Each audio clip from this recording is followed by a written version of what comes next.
What is going on, TR students? Why don't y'all stand to your feet? It's Christmas time, but we don't want to forget what the Lord did around Thanksgiving. So we're going to celebrate what He's done. He's done great things. So let's sing about that together today. Let me see you put your hands together, students, tonight. Come, let us worship our King.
For worshiping with us, y'all can have a seat. What is going on, TR students? Welcome back. We're so excited to see you. I hope that you guys had an awesome Thanksgiving. Donna, I know that I did. I feel like I gained like 10 pounds from all the food that I consumed this past week. That's it?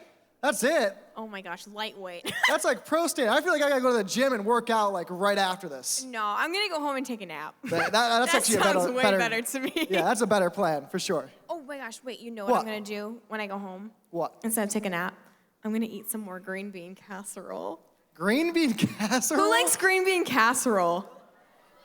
Oh, no. It's Green a beans are so- vegetable. I love vegetables. That's my favorite part. That's So- literally my favorite part of Thanksgiving. Out of all the food that Thanksgiving brings us, you got the turkey, No. you got the gravy, No. you got all the pies, pumpkin pie, I don't like sweet things. chocolate pie. No. You pick the vegetable. I like the green beans. Oh, that's pretty lame. I love green beans. That's pretty lame. Wait, I'm wrong. Oh my gosh, wait, I'm wrong. This just in. This just in, Donna's wrong. My favorite thing isn't necessarily green beans. It's the fact that when Thanksgiving over, it's Christmas. Oh, Christmas time. Come on if you like some Christmas. Oh my I gosh, love I love Christmas. Christ- I That's love my favorite Christmas. time of year. I start Oh, celebrating same. it like November 1st. I was October. He's a fake fan. October? Fake fan. That's a Of little course. too early for me. No, it's never too November early for 1st, perfect Christmas. timing. Is that why we have, I thought this was like the entrance to Narnia? Is that why we have these trees here? You know what? That makes sense. That makes sense. Christmas. I see.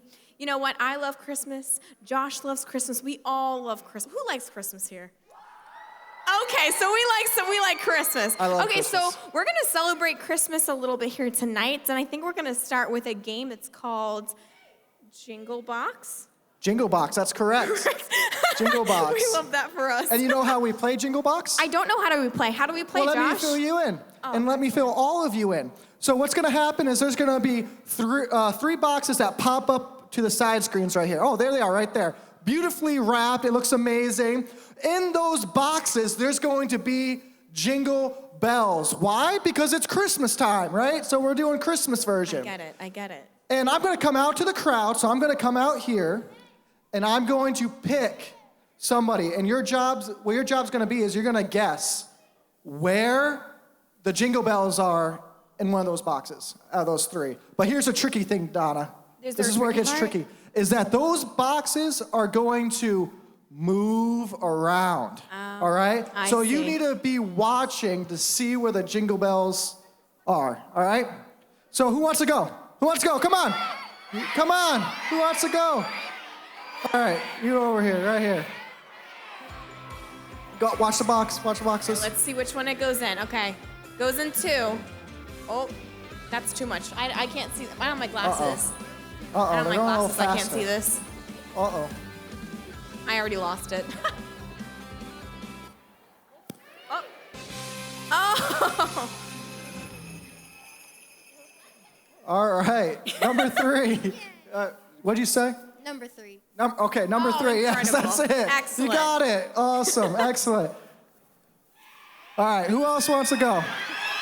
Oh, now they're excited. All right, here they're like, it's really easy. All right, right here, right here. All right, watch the boxes. All right, it's going 2 again. Oh, the spinning, that gets me. I don't know how to find that. I like the method. She's pointing. There we go.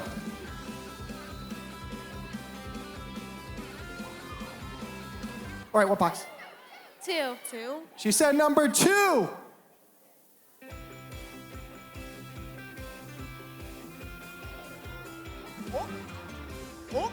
Was it number 2? Number 2? We'll give it to you. It was Who number says 2. it was number Awesome 2? job. Yes. Let's hear it for her. It's number 2. All right. One more person. Come on, you gotta cheer. You gotta show that Christmas spirit. That Christmas spirit. All right, right over here. Here we go, here we go. All right, so let's start it.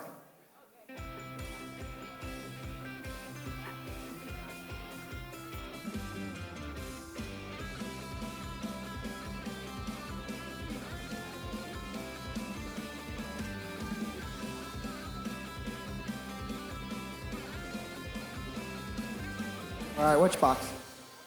2. She said 2. She says 2. Let's see. Oh, it's number 3. So close. It's okay, So close. it's okay. All right, back to you, Donna. Well, we had so much fun, and Merry Christmas to you all. We're so excited. Well, we're going to stand together and do some more worship, so jump to your feet. Like we said, we love Christmas. If you're the biggest fan of Christmas in this place, let me hear you out there. Who loves Christmas the most? Well, one thing I love about Christmas is that we get to sing Christmas songs together. So we're going to sing together to kick off this Christmas season, one of my favorite Christmas songs. So y'all sing this with me, okay?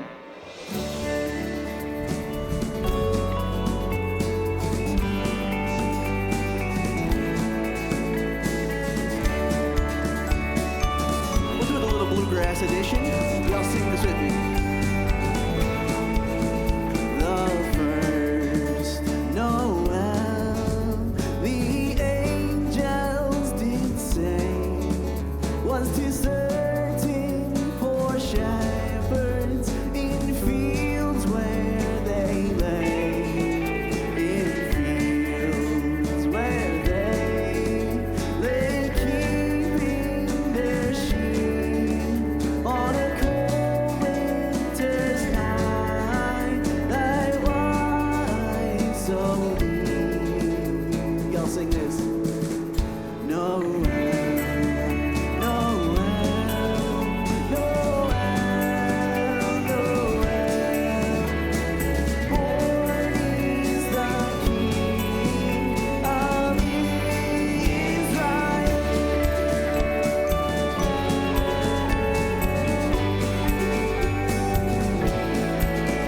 They looked up and saw a star shining in the east, beyond and far, and to the earth it gave great light, and so it continued both day and night. Let me hear you. Noel, Noel, Noel, born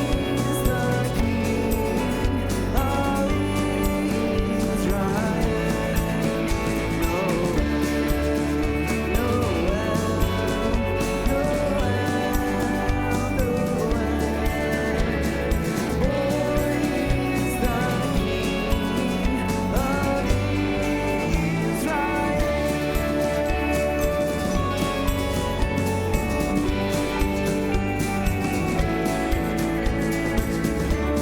Let me hear y'all sing this chorus with me one last time tonight. We're gonna sing Noel.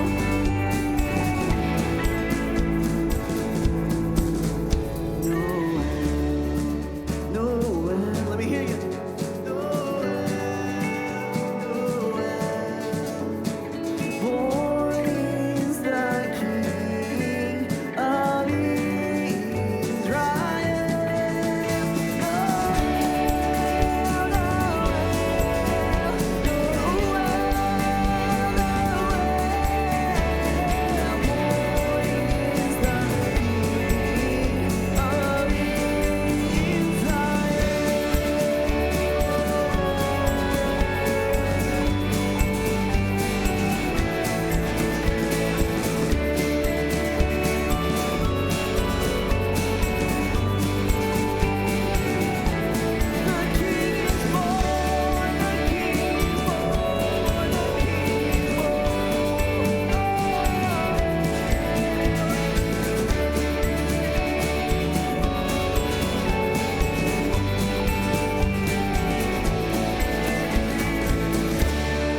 Hey, that was a lot of fun. Thank you guys for singing with us. Let's continue worshiping.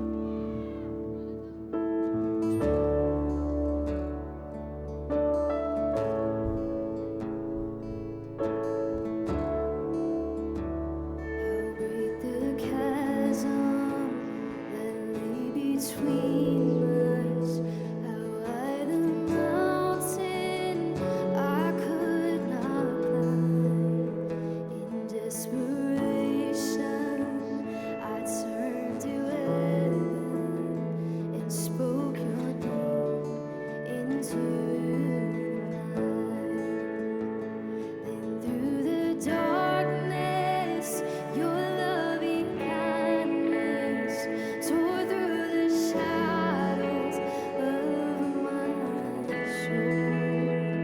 work is finished, the end is written. Jesus Christ, my living hope. Who could imagine so great a mercy? What heart could fathom such boundless grace?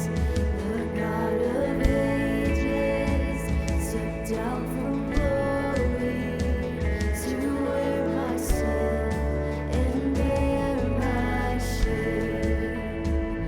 The cross has spoken, I am forgiven. The King of Kings calls me his own. Beautiful Savior, I'm yours forever. Jesus Christ, my living hope.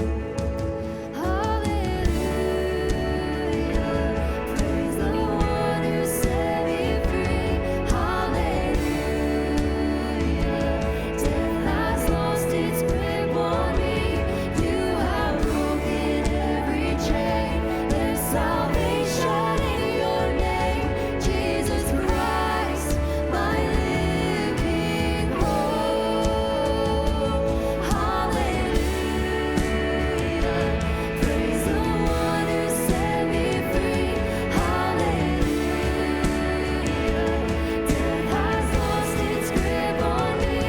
You have broken every chain. There's salvation in your name, Jesus Christ, my living hope. Then came the morning that sealed the promise. Your buried body began to breathe. Out of the silence, the roaring lion declared the grave has no claim on me. Then came the morning that sealed the promise. Your buried body began to reign. Out of the silence, the roaring lion declared the grave has no claim on me. Jesus, yours is the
from the throne of endless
you guys pray with me now?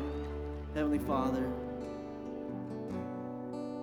in this moment we come to you just praising you for who you are. That you are the King of Kings, that you are the Lord of Lords.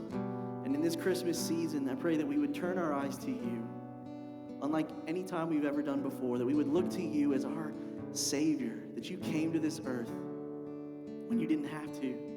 You lived a sinless, perfect life, and you died for us, Jesus. I pray that that would not grow stale to us tonight, that the words of these songs would just remain in our hearts and on our lips as we leave from this place. But before we go, as we open your word tonight, I pray that we would be focused on what it is that you would have for us today, Jesus. We love you and we worship you. In your name I pray. And all God's children said, amen. Amen.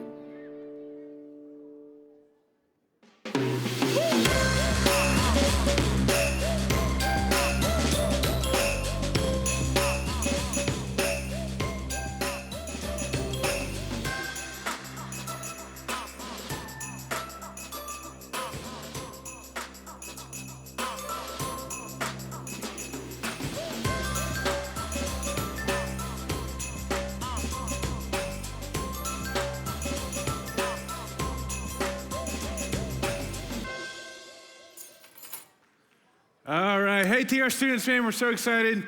You guys are back, and like Josh and Donna said earlier, we hope you guys had an awesome Thanksgiving and that you ate way too much food and had way too much fun and hung out with friends and family and maybe got some good deals on Black Friday. Whatever your Thanksgiving was like, we hope it was awesome. I don't know where Donna is right now. I can't agree with Donna on that green bean casserole. That's just, I'll be honest, this is probably too much information, but when I was in high school, I think I had it one time, and I just like so happened to get like sick afterwards, and it just like, after that, you're just done, man. You don't need any more green bean casserole. So I'm not a green bean casserole person, but nonetheless, man, we're glad you guys are here.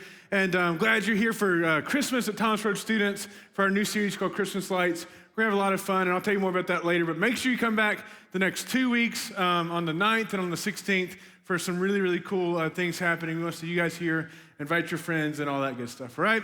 So, yeah, Christmas is honestly like, I know there's other holidays, and other holidays are good, but I don't really understand how Christmas cannot be your favorite holiday. Like, you guys feel me? Like, it's the best, right? Like, no disrespect to President's Day. Like, presidents are important, but it just doesn't have the same weight, you know? Like, Christmas is Christmas. I love the lights. I love the food. I love most of the music. You know, there's a couple songs we could probably do without, but, you know, I love it, right? I love, you know, most of the family, right? You guys feel me? No, I'm just kidding. Maybe, possibly. Anyway, Christmas is great.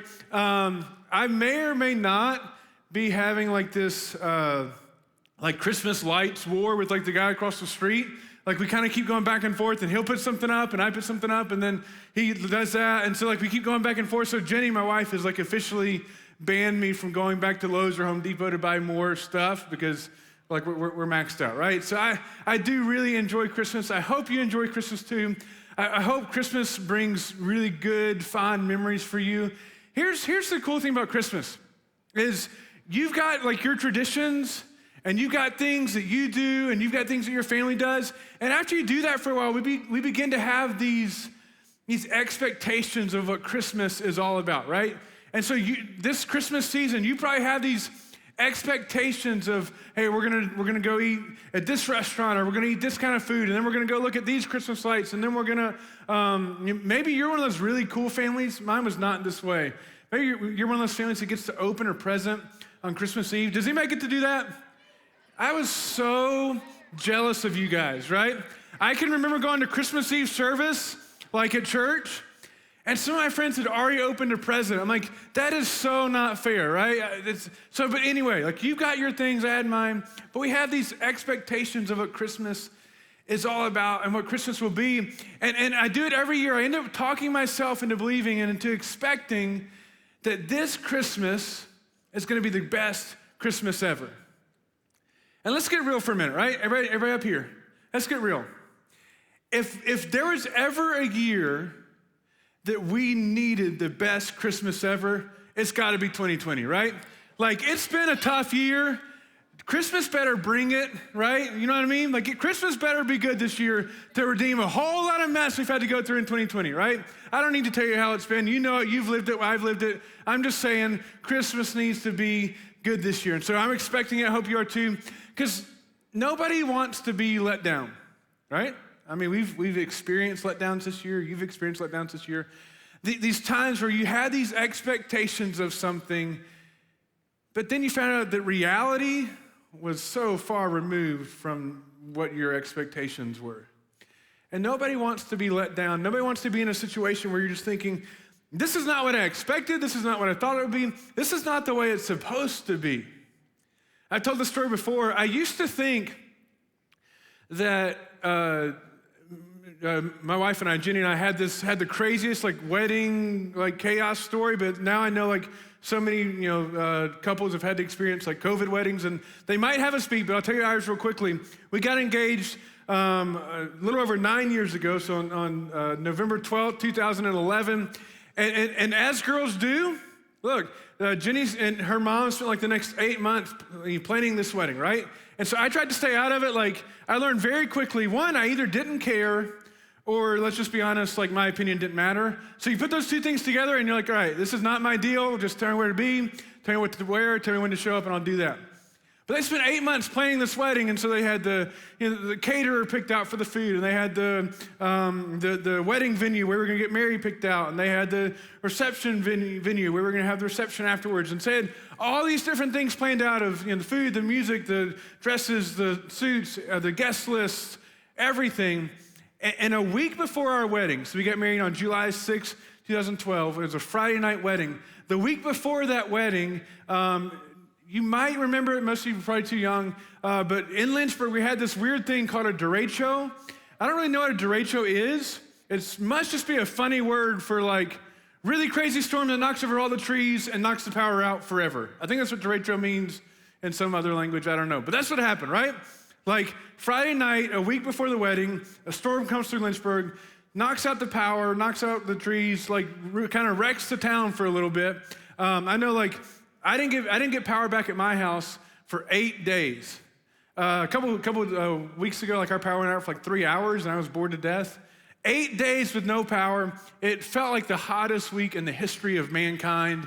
It was just brutal. And so what happens on Monday, 4 days before the wedding, Jenny got calls from the place we were having our reception that they had no power, they had trees down everywhere, all the plates had been knocked over off the wall, so there was no way we could have the reception there. She found out that the caterer couldn't do food because he had no power, he couldn't prep food, all that stuff. And then by Monday night, we found out that the place we were gonna get married and have the ceremony, they couldn't do it either because they had some other things going on. And so 3.5, 4 days out from the wedding that Jenny and her mom had planned for months and months and months and had all these expectations, everything just kind of fell through. And I'll be honest, that Monday night was a rough night, and I remember thinking, this is not the way it's supposed to be. I was disappointed, but I also knew, same time Jenny had these expectations of a wedding for as long as she could remember, and now all that was just kind of done and gone. And I remember thinking, this is not the way it's supposed to be. Have you ever had those moments? Of course you have. You've had those times, not about a wedding, but you've had them this year. You had expectations of what 7th grade year or what 9th grade year or what 11th grade year was supposed to look like, what my senior year of high school was supposed to look like, and my guess is it looks nothing like what you expected. You've had expectations of playing sports this year, and all you know is, everything's up in the air and you're not sure if there'll be a season or not. You had expectations of being in marching band, but there's no games to march at, so what are you going to do? You had expectations of being in the play, but there's no crowds and there's no assemblies, and so how can you have a school play if you can't even come and watch it? There's all these different things, and it all feels like this is not the way it's supposed to be. And even outside of COVID, right, outside of 2020, maybe you've thought this. Maybe you've had expectations of what a family was supposed to feel like and look like and act like. And every day you go home, or you are home, and you're constantly reminded that the reality you're living in is so far from what you thought a family was supposed to be. You had expectations that mom and dad would love each other and get along together, but you've rarely seen that. Maybe you had expectations that at this point in life you'd have a boyfriend or girlfriend, or you still have that boyfriend or that girlfriend, and you got nothing. Maybe you had expectations that you'd be happy, and that'd be nice, right? But you just feel lost and lonely and anxious and kind of just depressed. Like, I don't know what kind of expectations you've had, but I know you've had expectations in your life that were unmet, expectations in your life that just didn't match up. And life threw you a curveball for whatever reason, and plans got changed, and then you're just kind of trying to figure it out. But here's the really interesting thing about Christmas. We have all these expectations for Christmas, and Christmas is great and fun and awesome, but you guys probably know, maybe you know, the first Christmas was full of unmet expectations.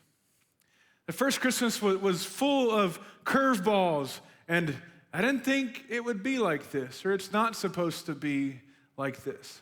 And so tonight, for just a couple minutes, we're just going to kind of look through a couple key parts of what we call the Christmas story and see what we can learn from some of the characters there of how do we deal with life when reality doesn't match up with the expectations that we had?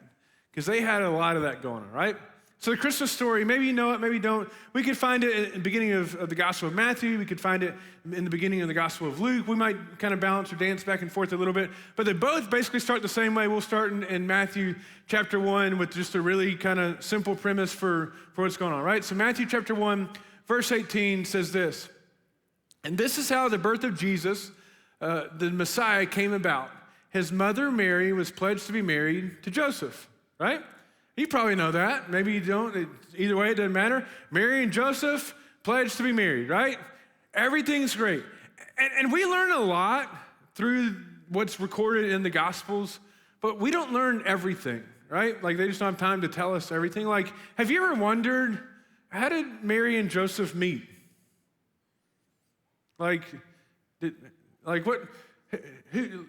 When did Joseph get up the guts to ask Mary out on a date, right? Like, we don't know all those things, but I think for just a minute maybe, it's really important that we remember that Mary and Joseph, even though they're about to have a really crazy story, they're kind of ordinary, normal people.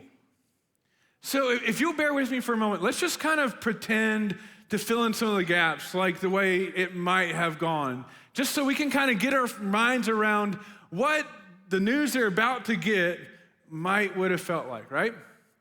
So Mary's a teenage girl, and let's just pretend one day she decides, hey, I'm gonna go to youth group at the synagogue, right? Why not? I can do that. So Mary goes to youth group, and she's there for the first time, and she might know a few people, and she's meeting a couple new people, and all of a sudden she sees kind of across the room this boy that's kind of cute. And she asks her friend, hey, who's that? Do you know who that is? Oh, yeah. Yeah, that's Joseph. Huh, Joseph, cool. So what's Mary do? Well, she keeps coming back to youth group, right?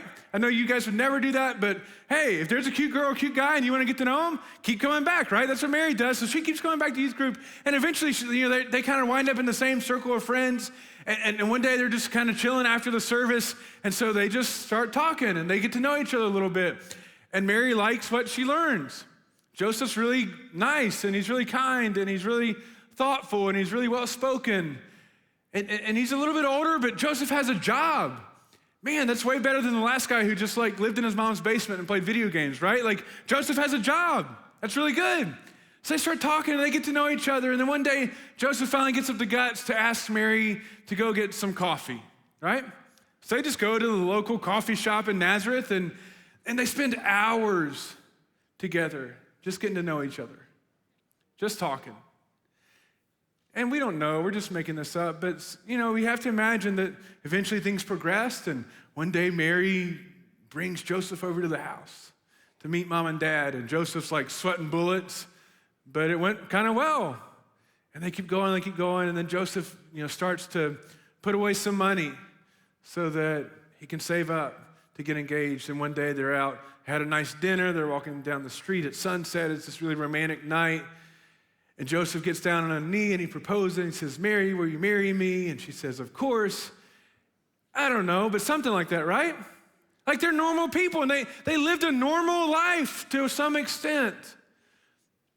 And so they've got these expectations of what life should be and what life will be for them as a newly married couple. And Mary's planning her own wedding with her mom, and they're getting all the details down, and they're getting the guest list down, and everything's going great, and everything's kind of as expected until one day an angel shows up, right? You know, just a normal day, and then an angel shows up. And this part we do know, right? This part we know for sure. And here's what happens in Luke chapter 1, verse 30, when this angel shows up to meet Mary. It says, but the angel said to her, do not be afraid, Mary. You have found favor with God. You will conceive and give birth to a son, and you are to call him Jesus. And he will be great, and he will be called the Son of the Most High. Weird, right? But also really, really cool. Like, I don't know what went through Mary's mind. Lots of things, I'm sure. But she's pregnant, she's gonna have a baby, and he's gonna be called Jesus, and he's gonna be the Son of the Most High. That's a pretty cool day. So at some point now, Mary's got to go tell Joseph what's happened, right? And she's confused and kind of weirded out, but also super excited. And she runs over to tell Joseph, her fiance, hey, guess what happened to me? How do you think Joseph reacted? Excited? Or freaked out? Yeah, I'd be kind of freaked out. I mean, you want to be excited, but at the same time, you have lots and lots and lots of questions, right? Like what pregnant, how, huh? Like we're not married? Like what, who? The Holy Spirit? Let me at him, I'm gonna kill him. What do you mean? He's got all these questions and has no idea how to reconcile in his mind. And again, we don't get to see everything that Joseph thought, but we know that really, really quickly, back in Matthew, things get messy fast. Here's what happens in Matthew 1, verse 19. It says, because Joseph, her husband, was faithful to the law and yet did not want to expose her to public disgrace, he had in mind to divorce her quietly. Joseph has no idea what to do. Can you imagine? Joseph's got to figure out a way. He's like, man, I got to go tell my mom and dad what Mary just told me. They're gonna flip. I got to go tell my friends. Like, we've paid the deposit for the wedding chapel. Is that refundable? I don't know what to do. Like, what? And so he's like, hey, I'm just going to kind of slip out, let her go. I don't want to embarrass her, but at the same time, I have no idea how to handle this. And Mary is like a step away from becoming a divorced single mom in Nazareth. And that was just not a very good place to be. She would have been all alone with no one to take care of her, no one to want to take care of her, just because of social stigmas at the time. And we're on the verge of kind of a disaster, kind of a catastrophe. And you just have to think, they've got a lot of questions in their mind, right? But tonight, I just want to help us answer two simple questions that I think Mary and Joseph probably had, and see maybe if they can help us in similar situations. Here's the first one that I'm asking if I'm Mary or if I'm Joseph, right? Here's the first question. God, what are you doing? God, what are you doing? We were trying to do this the right way. We were going to honor you. We were staying pure. We wanted to do everything right. And now all this has come up and we had nothing to do with it, but now we got to deal with it. God, what are you doing? And here's what they're about to find out, Joseph specifically, that I think is really, really important for us. And it's this. This is the answer to that question, I think, for us. That even when I can't see God's plan, I can trust he has a purpose. even when I can't see, when I can't understand, when the plan that's in front of me makes no sense at all, even when I can't see God's plan, I can trust he has a purpose. Here's what happens, right, for Joseph. Verse 19, it says it again. He had plans to, didn't want to expose her to public disgrace, so he was going to quietly divorce her, right? And verse 20 says this. But after he considered this, an angel of the Lord appeared to him in a dream and said, Joseph, son of David, do not be afraid to take Mary home as your wife, because what is conceived in her is from the Holy Spirit. I start to think, like, Joseph's like, you mean she's telling the truth? You mean she didn't make this up?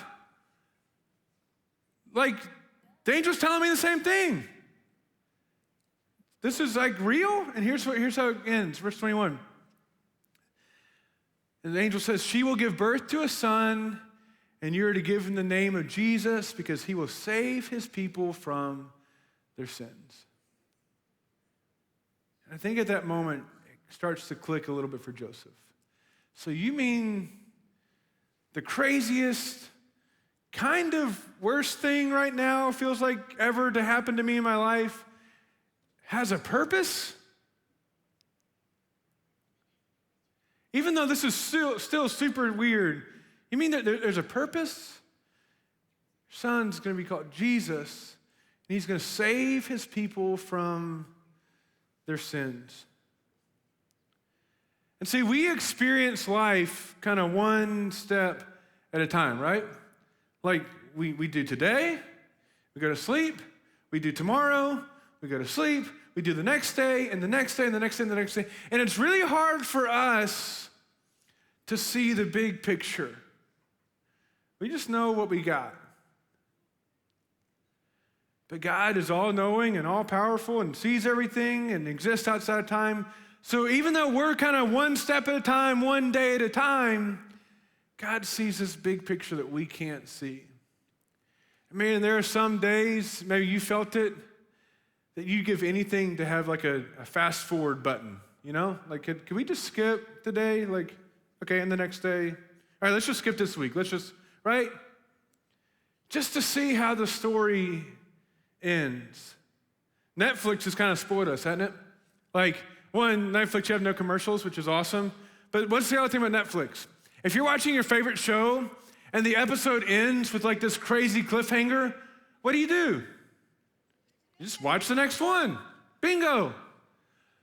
It's so easy. You never have to wait. It's always right there. But do you ever watch like a show like on actual like TV, like not Netflix, like cable or like ABC or something like, and you get left and you have to wait an entire week. Or the worst is like, hey, we'll be back in January. It's like forever away, right? We just want to fast forward. We just want to get to the end. And we don't always get to see the big picture in the moment, but we can trust that God has a purpose. So Mary and Joseph, right? All right, we're going to do this thing.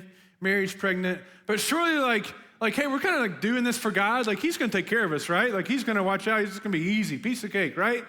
No. There's a census thing, and now they got to go to Bethlehem, and Mary's like super, super pregnant.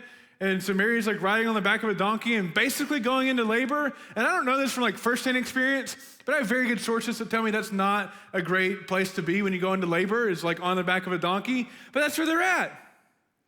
And then they get to Bethlehem, and we'll just find a room, right? No room. You guys know the story. So Mary's going to have this baby, Son of God, the guy that's going to save people from their sins, in a manger or in a stable with animals. I'm like pretty chill about most things, and I really don't tend to stress or get anxious about many things. I just don't have the energy, honestly, to care that much, usually. But Bryce is Jenny, my son. He turned 3 yesterday. So 3 years ago, yesterday, we're having Bryce, and I'm not having, she's having Bryce. You know the drill, right? Yeah, there he is. He's pretty cute, isn't he? Is he still up there? Hey, buddy. Hey, buddy. He's up there. He's waving. 3 years ago, we're having Bryce. And I'm a nervous wreck, right? Like, we're in the hospital room, and it was a long, like, it wasn't a super stressful day, but like, it's just a long day. But there's like all these monitors and this beeping, and like, it prints off like this like tape. Like, it looks like receipt paper. I don't know what the heck it says, but I'm like trying to figure out what it means. Like, I don't have a clue what's going on, but I'm just freaking out. And we're in a hospital with like nurses and doctors that know what they're doing. And Mary and Joseph, they're in a stable with like cows and goats. But it goes okay, I guess, right?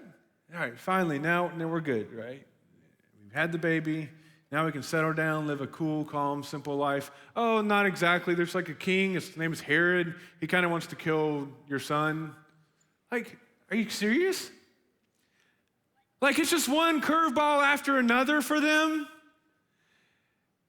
And here's the other question that I feel like they'd be asking at this point. Yeah, God, where are you? But here's the other one.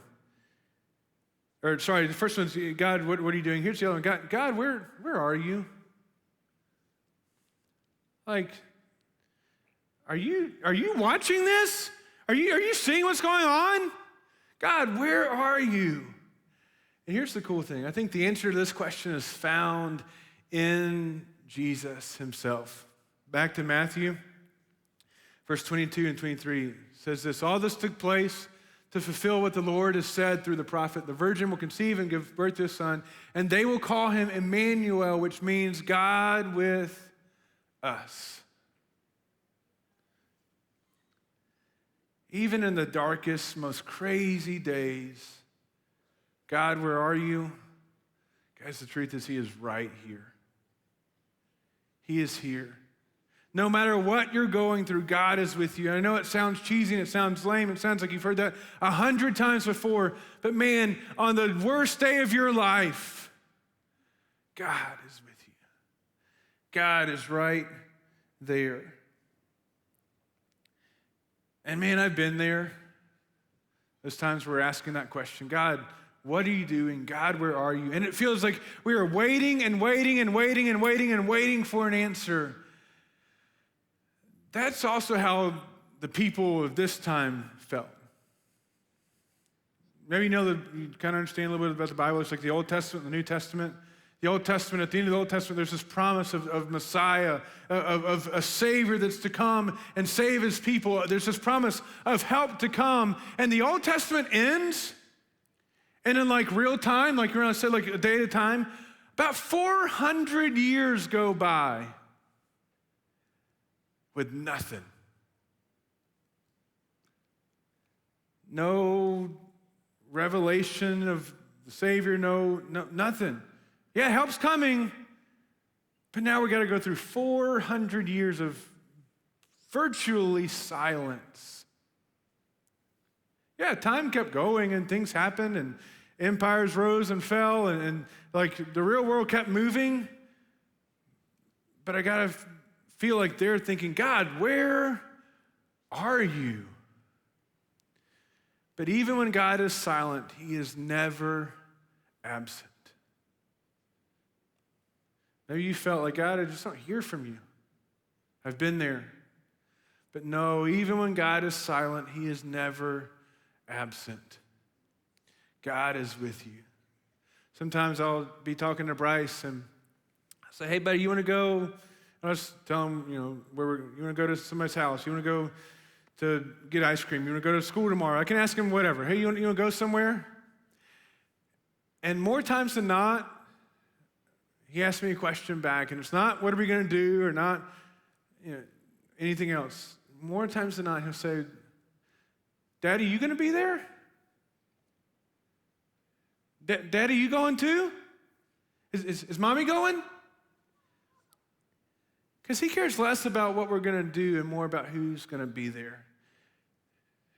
And in his mind, I don't really know what we're going to do, but if my daddy's there, I'm down.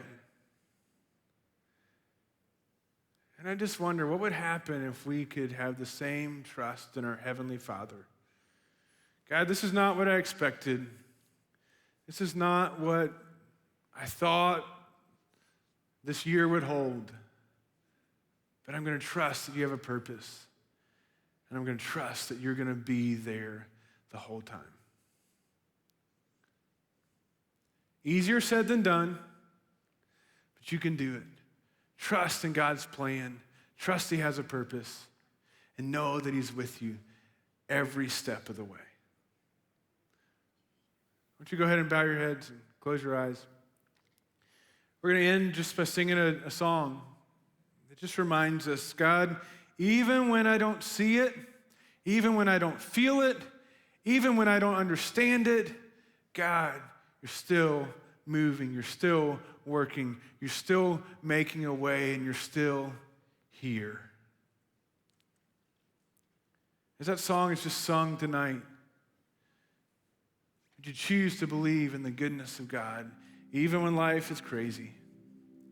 Would you choose to believe that God's there even when you don't hear him, that even in the silence, he's never absent? God, we put our faith in you, and God, even on the craziest of days when we don't see what you're doing, we don't understand what you're doing, we don't get the plan, God, we believe you have a purpose in it all. We believe you're good, and we believe that you are here.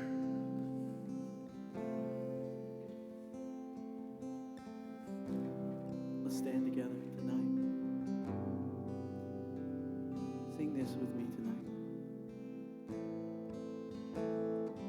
Even when I don't see it, you're working. Even when I don't feel it, you're working. Never stop working. Never stop working. Even when I don't see it, you're working. Even when I don't feel it, you're working. Never stop working. Do you believe that tonight? Sing it with me. Even when I don't see it, you're working. Even when I don't feel it, you're working. Never stop working. You never stop, we believe.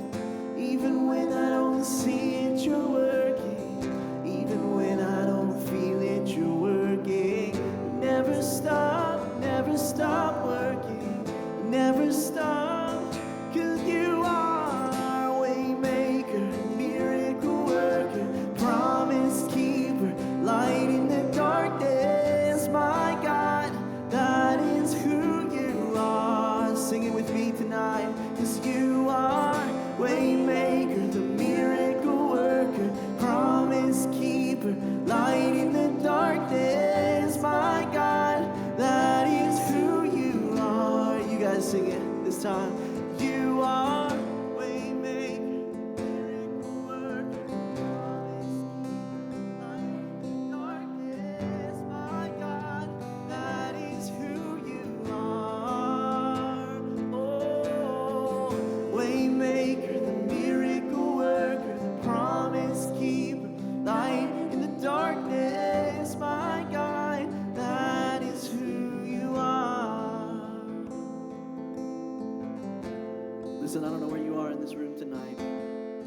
I don't know if you're in that period of time that was 400 years for those early Jewish people where they didn't hear from the Lord. I don't know how long it's been since you've heard from the Lord. Maybe it was today even. Maybe it was years ago.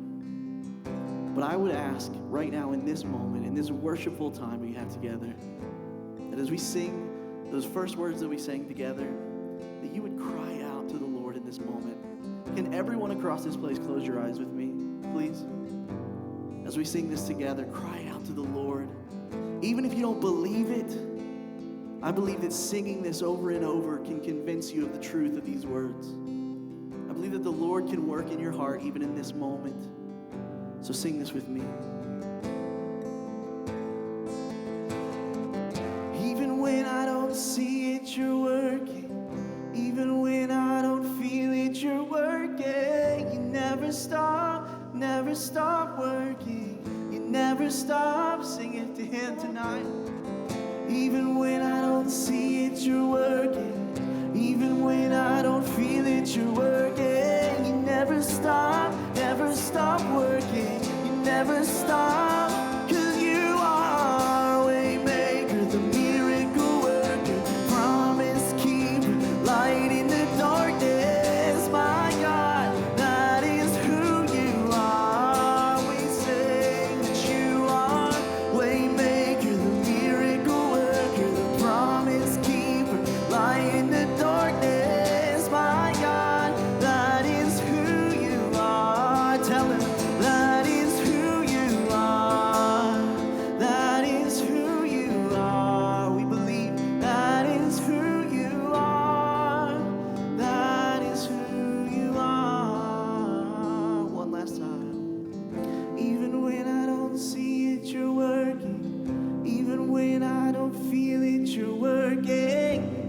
stop.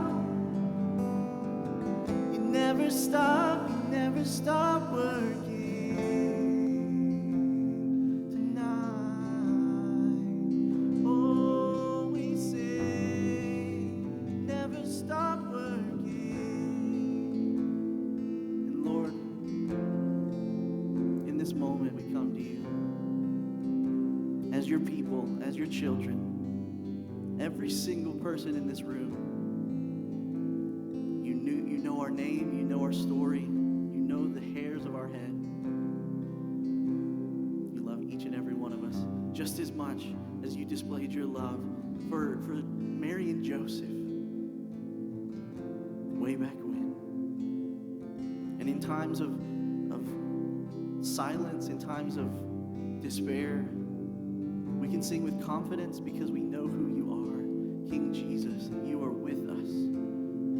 Even when we don't see it, even when we don't feel it, even when we don't know it. Even if right now in this moment we don't even believe you're real, you're with us. That is a powerful thing to know that the God of the universe who created all that we see, all that we know, and who sent his son to die in our place. I pray that we would just be moved by that in this moment, that we wouldn't miss the opportunity we have to connect with you, our King, our Savior, tonight, Jesus. So we worship you in this moment. Don't let us miss this, Jesus. We love you today. In your name I pray. Amen. All God's children said, Awesome, awesome. Hey, you guys, go ahead and have a seat real fast. We're going to get out of here in just a minute. We've got a couple of things we want you guys to know. Thank you so much for being here. We know we took a break last week for Thanksgiving. Thank you so much for coming back. But we're not done yet. We've got 2 more really awesome weeks of Christmas at TR Students, and we want you guys here, right? So next week is the 9th. The week after that is the 16th. Both weeks are going to be awesome. Next week, Pastor Jeremy's going to be teaching our second part of this series, our Christmas Lights series. So be here for that. And then on the 16th, we're going to have a Christmas bash, Christmas celebration, whatever you want to call it. Tons of food, tons of fun. We're going to have food we've never had before here. We're going to have our first ever Christmas onesie contest. So go ahead now, all right? Go find the best Christmas onesie, Christmas pajama, whatever you can think of. Find it. We're going to give away prizes to the best Christmas onesies we've got here. We're going to have lots of really cool things happening on that night, which is the 16th. So we want you here. Invite your friends. I promise you won't regret it. And then after that, we're going to take a little break for Christmas and all that fun stuff, right? Hey, look. A couple weeks ago when we were meeting in here, we had an awesome, awesome night where we had 28 people get baptized on the stage over here and here. Really, really fun, really awesome night, just as we celebrated what God's been doing in people's lives. And maybe you're here for that, and that just stirred something in your heart, and you've trusted Jesus before, but you've never been baptized. Hey, we want to keep giving you guys opportunities to do that. And so I know it sounds like it's a long way away. It's not really that far, I promise. On January 27th, we're going to do our next student baptism in here. And so if that kind of feels like something you're interested in, go ahead and reach out to us. You can sign up by emailing us at studentministry@trbc.org. Go ahead and do that. Don't wait, because you're going to forget, and then Christmas is going to get here, and it's going to get crazy and messy and busy. So hey, if that's you and you want to do that, or if you just want to talk to somebody about doing that, you want to kind of figure out if that's what you need next in your life, then man, go ahead and reach out to us. And we'd love just to walk you through that and help you and figure out if that's the best thing for you just next in your walk with God, all right? Hey, I know it's kind of cold outside. Anybody notice that? You notice that? Yeah? We got some fires, but, there's only so many. So, hey, here's what's going to happen. We're not done. We're still going to have lots of fun. But we've shut down what's happening outside a little bit, or not a little bit, a lot of it. It's done, gone, because we want to keep you guys warm and we want to have more fun. So here's what's going to happen. In just a minute, we're going to dismiss, and we're all going to go out those back doors in just a second, not yet. And we're going to head down the hallway a little bit. We're going to go into LCA's gyms, the wood gym, the front back wood gym, and then we've also got the multi-purpose gym. We're going to have dodgeball in the multi-purpose gym. We've got basketball going on in the other gym, and we've got plenty of space and plenty of ways to hang out. So hang on, don't do it yet. But we want to get everybody there safely, get everybody there quickly. So make sure you go that way. We're going to keep you guys kind of funneled there. Hey, thanks so much for being here. Have a great night. We'll see you next week.